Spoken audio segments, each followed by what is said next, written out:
අප්පගාත ගෑනුත් එක මටත් මේ ගෙදර ඉන්න උනානේ. තමුසෙල වගේ අයට තමයි අර නිවාස හදලා තියෙන්නේ.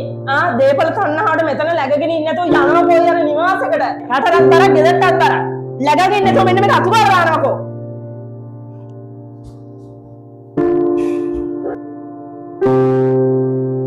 මේ ඔය ආවද? අර ගෑණිව මඩමකට ගිහින් දාන්නකෝ අනේ මට නම් බෑ තවත් මේක ඉවසන්න මොන කුණ්ඩ වාලයක් ගානේ. හරි බබා පොඩ්ඩක් ඉවසලා ඉන්නකෝ මං ගාව තියෙනවා ප්ලෑන් එකක් මොනවා වුණත් මගේ අක්කනේ එකපාරට මඩබඩ ගිහලා අතාරින්න බෑ තමයි මිනිස්සුලා මොනවා හිතයිද අපි ගැන අනේ ඔයා ඊවාගේ ප්ලෑනුයි තව කොච්චර කල් මම මේ කරුම ඉවසන්නද ඔය ඉවසලා ඉන්නකෝ මම මොකෙක් හරි ගෙන්න මෙයා කරගස්සලා යවන්න හදන්නේ මේ වගේ අබ්බගාත ගෑණියෙක් කරගහන්න ඔයා බලන් ඉන්න කැන්දගෙන මෙයයි මේන් කියලා ලබන සත්‍යෙකට මං එන්න කියලා තියෙන්නේ තාත්තලා මෙයා දීලා තියෙන කුඹුරක් දෙක තුනක් ඒකත් එක මෙයා කරගහලා යවමු බලමුකෝ එන දවස් 30ම එක වැඩක් කරගෙන ඉන්න අතු ගන්න දුන්නොත් ඒකම විතර අර බුදුපාන තියෙන කාමරේ බලන්න මකුණු දැව තියෙන හැටි යන්න ගිහිල්ලා හදන්න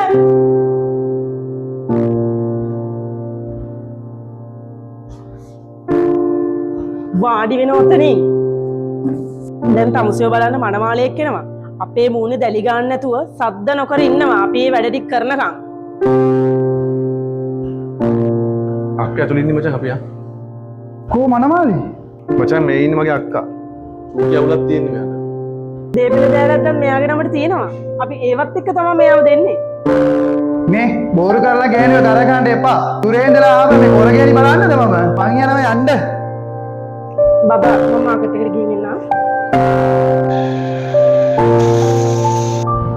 මේ වා මොකද මෙතන කරන්නේ ඇතුළට යන්න අතපයලනේ ඔතන ඉන්න එපා මගේ යාළුවෙක් එනවා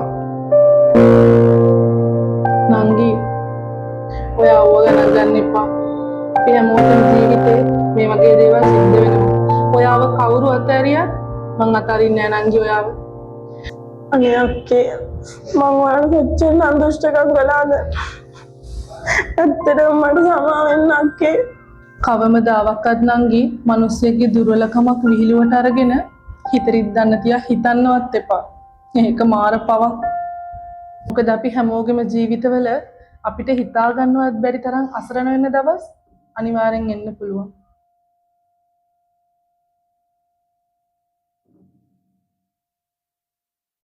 තමුසෙල වගේ අයට තමයි අර නිවාස හදලා තියෙන්නේ.